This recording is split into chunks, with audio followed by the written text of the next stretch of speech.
Does anyone out there remember Draken? Well, if you don't, first of all, shame on you, it was like the first Super Nintendo RPG, and secondly, it was a fairly bog-standard Western RPG, with one singular thing that made it stand out from the rest. And the few times Draken is remembered, it is more often than not seen in a wholly negative light.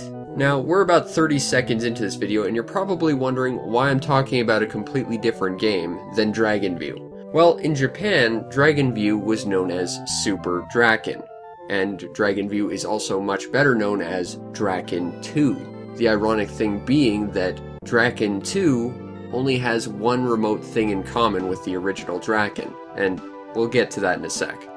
Now, the plot stars this random nameable hero I've affectionately called Mullet, and I challenge you to figure out why, whose girlfriend gets kidnapped by an evil wizard, and now Mullet has to go and rescue her. The story is about as generic as it comes, and really there's not a ton of connection between events, at least up front. For the most part, you're just dealing with local regions' problems, hoping that it somehow gets you closer to your end goal, despite the fact that most of it just seems like a bunch of events that just sort of happen. But once you leave town, holy crap, we're in a 3D environment, and this, ladies and gentlemen, of the internet, is Draken. Like, seriously, this was the one notable thing Draken was about, aside from the fact that most people just remember it as being bad. Well, it was bad, but it had a giant 3D environment. And thus, Dragon View has a giant 3D environment, but it comes with a lot of problems. First and foremost, the world is fairly nondescript. There's not a lot of things to see out in the environment, and I imagine this was a technical limitation. But more than just the fact that there's not a lot of interest to see as you're wandering around, it actually becomes a gameplay issue when you can't really tell where you are in the environment, because there's like virtually zero waypoints. While wandering around in the overworld, if you get lost, you can pull up a map. However, the map is not particularly good, and instead of having one singular map for the entire overworld, each individual region has its own individual map that you have to access individually. And no, it does not default to the area you're currently in. So yes, you could be looking at a map of the North Pole while you're as close to the South Pole as possible.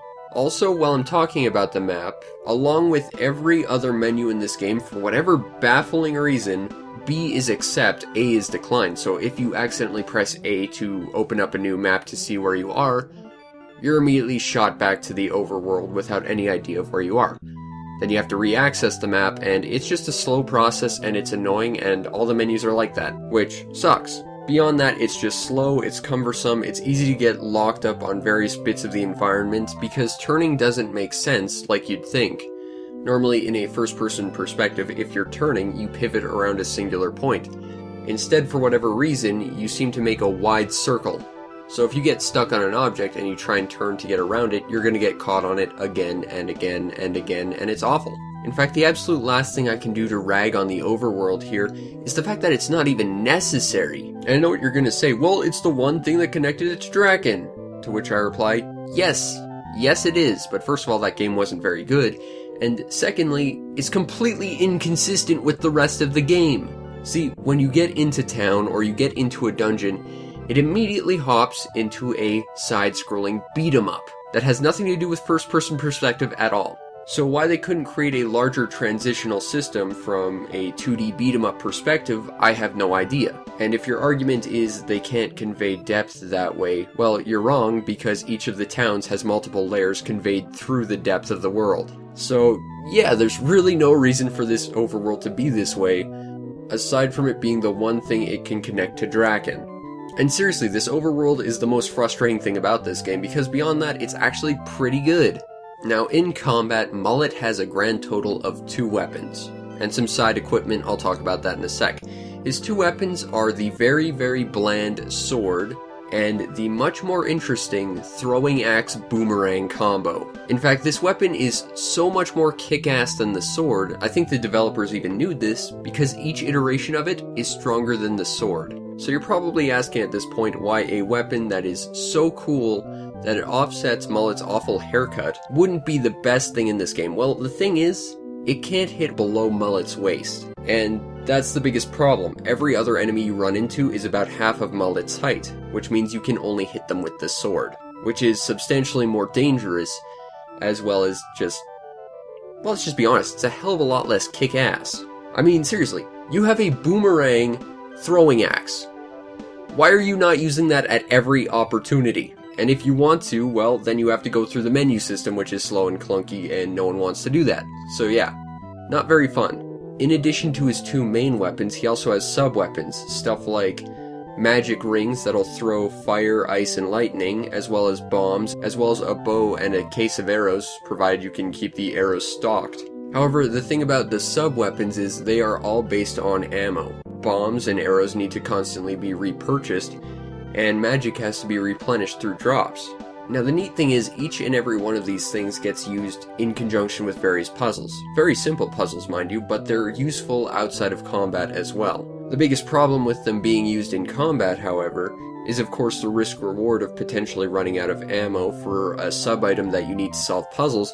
It's really kind of a shame that it sometimes has an overemphasis of use of these items in combat, especially given that it's very easy to run out of your ammo at any given opportunity. Now, it may sound like I've done nothing but rag on the game thus far, but it's a ton of fun. Yes, the combat is a little bit slow and cumbersome, but it works incredibly well, and it's very satisfying to take out your opponents. Another really cool thing about the gameplay is just finding upgrades for your character. New swords, new throwing axes, new armor, all of it changes your character's visible appearance, and I love that sort of thing. The gameplay is fun, wandering around towns is fun, collecting items in the environment is fun, exploring dungeons, it's great, battling bosses, they're a bit unbalanced, but they're still enjoyable. There's a lot of fun to be had in the gameplay once you get off the overworld. Now, presentation-wise, this game is kind of a mixed bag. Again, the bits on the 3D overworld, while kind of impressive for just being different, there's really not a lot to see out there. But once you get into the 2D beat-em-up mode, you've got really detailed characters. Like, I love how your character looks, and he takes up a nice portion of the screen. He's not too big that he's just sort of awkward to use, but he's also not so small that you don't get a lot of detail with him. Likewise, enemies and bosses are really cool to look at, and again, having a visual difference between your weapons and armor sets is not only empowering, but it gives you a sense of progression, which is fantastic. Audio-wise, this game isn't particularly interesting. The songs are not wildly memorable and really just sort of fade into the background, especially compared to the awesome sprite work and how much fun the gameplay is. But overall, the presentation is decent. And that's Dragon View, a game that is a sequel to another game that still baffles me as to why, and it really is just a solid hack and slash beat 'em up. I hesitate to use the term action RPG, because there's very, very little actual RPG in this game, but still, it's a solid game. Now, if you want to pick up a copy of this, well, I've got some bad news for you because it's actually pretty pricey. Just a quick look on eBay right now, the cheapest one is going for $100. Now, if you're not opposed to playing the Japanese version, it's far more affordable. I'm actually playing off a translated Japanese cartridge, and it cost me all of $10.